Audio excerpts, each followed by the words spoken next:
Hi everybody, this is Andrew Crocker, me, a real human being with a full face, and I'm recording this right before Thanksgiving break so that I can make it available to you at the end of Thanksgiving break, because now that we are in the post-Thanksgiving break mode, we are going to only have a few assignments left. Obviously you have an exam here this week, you have a final exam in a few weeks, and you have a quiz here or there, but what I'm going to ask you to do by Friday, December 11th at midnight, is to write a term paper. Now, the term paper is not going to be that long. Matter of fact, it's going to be a glorified essay, really about 4 pages, give or take. And what I'm doing, and as you can read on this page, what I've already posted for you, is that I want you to pick one of the 10 topics I've highlighted for you, and I want you to write arguments on both sides, at least 2 sides of whatever issue you have ended up choosing. Now, if you want to pick a topic that I don't have listed, you can do that, but you have to get my approval and email me first. Now, generally speaking, the paper I'm going to write you, it's going to be worth 50 points. And that 50 points is going to be assessed based on really how the 3 different parts of your paper work out. Now again, your paper needs to be roughly 4 pages long, and about 1/4 of your paper, needs to be an objective summary of the subject. Okay? So what subject are you picking? Maybe you're picking affirmative action. Well then, for the first 1/4 of your paper, for roughly a page, you need to be telling us what's the history of affirmative action. Why was it passed? Have there been challenges to it? You know, what are some noteworthy stories about affirmative action? Basically, since this paper is a debate, you need to make sure that the reader understands the subject. And this first 1/4 of your paper, roughly a page, that's the thumbnail, the measuring stick I would use, roughly a page, at least a page. That objective part of the paper needs to be an introductory conversation about the subject, so that the reader, whoever it may be, that'll be me, understands what the subject is as we head into the debate. Now the meat of the paper is the second part. 1/2 of your paper, at least 2 pages, needs to be the debate over the issue. So if you are going to pick affirmative action, you know, roughly a 1/4 or a page needs to be an argument, a comprehensive argument in favor of affirmative action. And then the other half of this half, so another page, needs to be an argument against affirmative action. Now, guys, don't fall into the trap here, because too often, especially if you really, like, let's say you really favor affirmative action, you'll give us like 2 or 3 pages as to why affirmative action is a great idea, but then you'll only give us like a paragraph as to why it's a bad idea. That's not what I'm looking for here. I shouldn't know, reading your debate, which side you come down on. Okay, you'll have an opportunity to weigh in later in the paper. What you need to do is you need to give us a paper that most accurately reflects what the issue is, and tells us as equally as possible what are the arguments for and what are the arguments against. The better you do that, the more equal you keep it, without overloading on one side or the other, the better the paper will be assessed.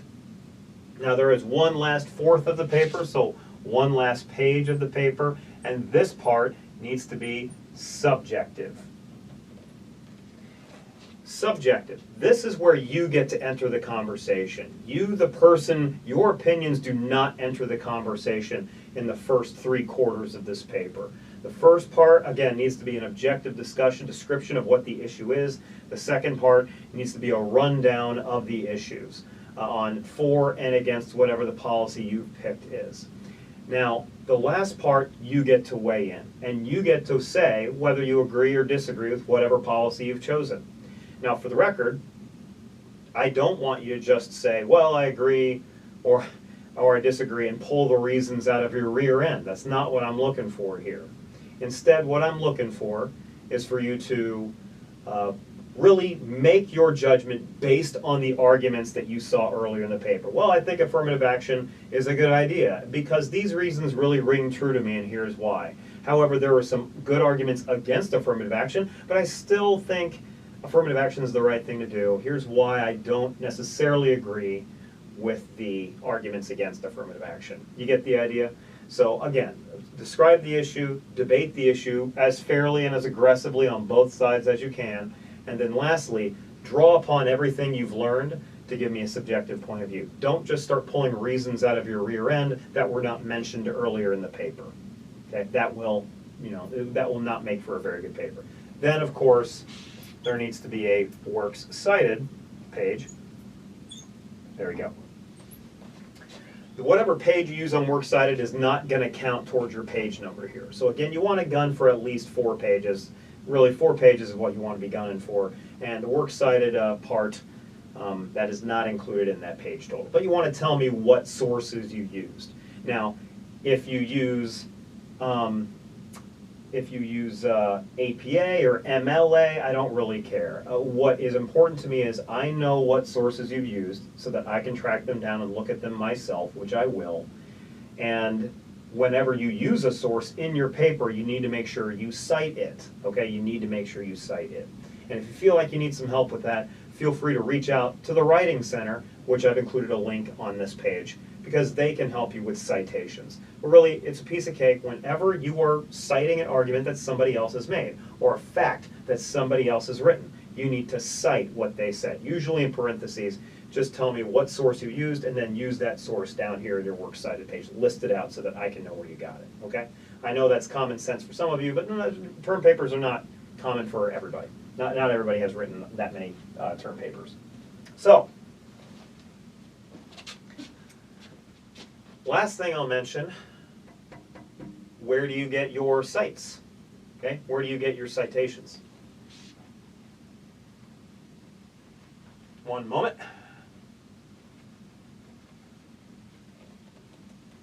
Isn't this kind of cool? The only problem is the erasing is, you have to be pretty vigorous on the erasing here. Oh, right. Okay, so let's have ourselves a quick conversation about finding the sources you need.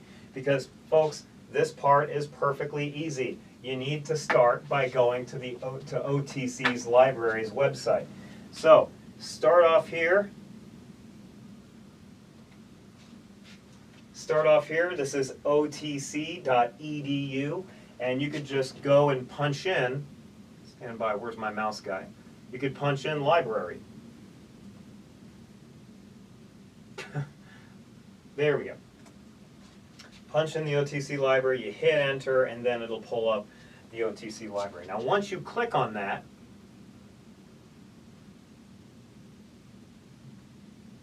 stand by. The OTC library is a great resource. It has lots, you can go and get a physical book if you want, but of course, I'm asking that you pull up sources using a database. Now you can use some of the databases you see on the far side, which is EBSCOhost, that's perfectly fine. JSTOR, Google Scholar, all that's okay. But that's not what I'm asking you to look at. I'm asking you to look at opposing viewpoints. That's literally what the database is called. It's called opposing viewpoints. You click on it. Whoop.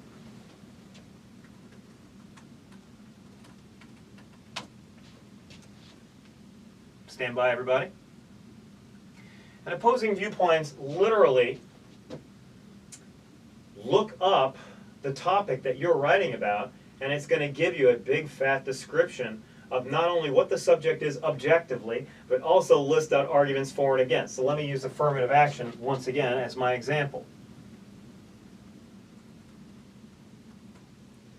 See affirmative action, all this different stuff. Let's just click on affirmative action. Now as we click on affirmative action, first of all, here's a real good description of it. This website has all kinds of resources, guys, that you can use, such as academic journals, primary sources. There's some executive orders you want to cover in your objective part of your paper. Some references here, infographics if you want to cite some statistics, all this good stuff. But again, what I'm asking you to do here is write a paper that is both for and against affirmative action, or whatever policy you've chosen. So if you look at these viewpoints, you will see viewpoints arguing for and against affirmative action. click through that, find the arguments being made, and paraphrase those arguments in your own paper. Don't plagiarize. You plagiarize when you copy and you paste, and you don't put quotes around it so it's obvious that somebody else has made the argument. When you do that, and you don't put quotes around it, it sounds like you're trying to pass off other people's thoughts as your own. That's an automatic 0. Don't plagiarize, okay? Matter of fact, don't even quote that much. Just paraphrase as much as you possibly can. And whenever you paraphrase, at the end of your paraphrase, put a parenthesis that says, I got this from such and such author. Okay? And then, of course, cite your author at the very bottom. So that should be all you need to do to resource. I'm asking you to use at least 4 sources. So you can find at least 4 sources in that description of all the topics, but of course affirmative action, since that's the one I cited. If you are needing help, guys, you can always, stand by one second, there we go. You can always email me. However, you can also, if you will need something more immediate than just emailing me, you can also contact a librarian. This is the library's homepage again. You can actually enter in some sort of remark to a librarian, saying something like, hey, oh, stand by one second. Coming back. I click that and it gives me this little box, which is fine. So, let me just enter in, hey, I need help researching. Can somebody help me?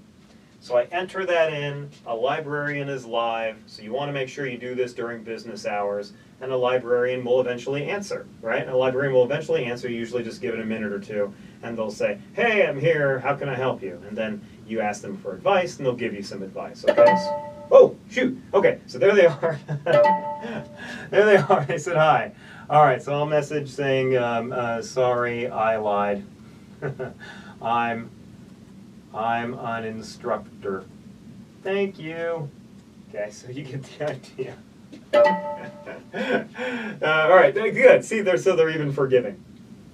I hope this is decent enough instructions. If you feel like you need more help, do not hesitate. Please email me. In the meantime, I miss you guys. You're doing well. Thank you very much.